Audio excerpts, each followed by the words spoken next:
When you jump off an aircraft carrier into the open water, you enter a completely different food chain where you are no longer at the top.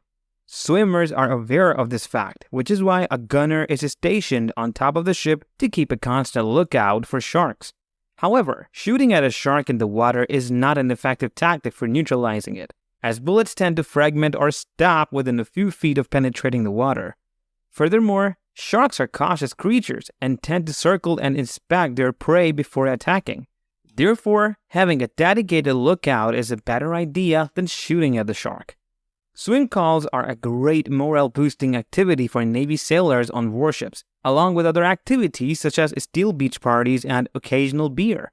However, it is important to note that safety concerns have increased over the years. In the past, sailors were allowed to jump from anywhere, including the flight deck of an aircraft carrier, which sits 60 feet high above the water. Today, the Navy is more risk-averse and recognizes the dangers associated with such activities. Jumping from 60 feet above the water cannot kill you, but if you land incorrectly, it can definitely be hazardous. Prepare for potential injuries and drowning, but fear not, a rescue boat is always close by. Water-related accidents can be worse than those on land. Falling on water can cause serious injuries, and unlike concrete, there is a risk of drowning. Sailors on ships often jump off lowered elevators from the hangar bay, which is about 30 feet high. However, this height can be too daunting for some. Besides sharks, sailors must also worry about venomous jellyfish and sea snakes. For those stationed on a ship with a well deck, filling it with water can provide a safe swimming environment for the crew. However, safety measures have taken some of the fun out of many naval traditions. If something goes wrong during a swim call, the commanding officer could be held liable, and swim calls may become a thing of the past. Swim calls are more frequent on aircraft carriers than any other naval vessel. Submarines have the least frequent swim calls, with personnel often spending months at sea without the opportunity to swim. While the Russian Navy occasionally enjoys a dip in the Arctic Ocean, even they face the threat of sharks. The polar bear is another danger, although attacks on humans are relatively rare. Drinking was a common pastime among sailors in the Navy, with daily rations of beer or rum.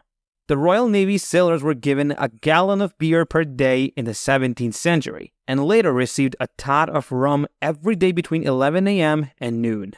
However, the rum ration was abolished in 1970 after 239 years. The depletion of rum stocks in the Royal Navy was due to its lack of suitability for the requirements of a modern, quick-response Navy, a decision that was not supported by sailors. As a compromise, sailors were allowed to purchase 3 small cans of beer per day, while petty officers could buy 1/8 of a pint of spirits per day, but not rum. The Royal Canadian Navy abolished the tradition of issuing rum in 1972. But still permitted the sale of beer from vending machines on board warships with a daily limit of 2. However, a few sailors misbehaved while on duty in 2014, causing HMCS White House to be recalled from an international exercise, resulting in the Canadian Navy banning drinking at sea and removing vending machines.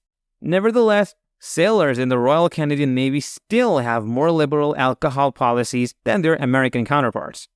The United States Navy has one of the strictest alcohol consumption policies. In 1794, U.S. Navy sailors received half a pint of distilled spirits per day, a ration that was reduced to 1 gill in 1842, and then eliminated altogether by 1862. However, sailors were allowed to keep their own slash of liquor until 1899, at the discretion of their commanding officer. In 1914, the U.S. Navy banned alcohol for enlisted men, with few exceptions, such as the wardroom. Ships were allowed a small stock of alcohol for medicinal purposes only, such as when a crew member was shaken by an accident or pilot suffering from the pressures of a demanding mission. Alcohol could only be issued by the medicinal officer or the ship's captain. During World War II, some submarine commanders would provide a beer to their crew if they sank an enemy warship.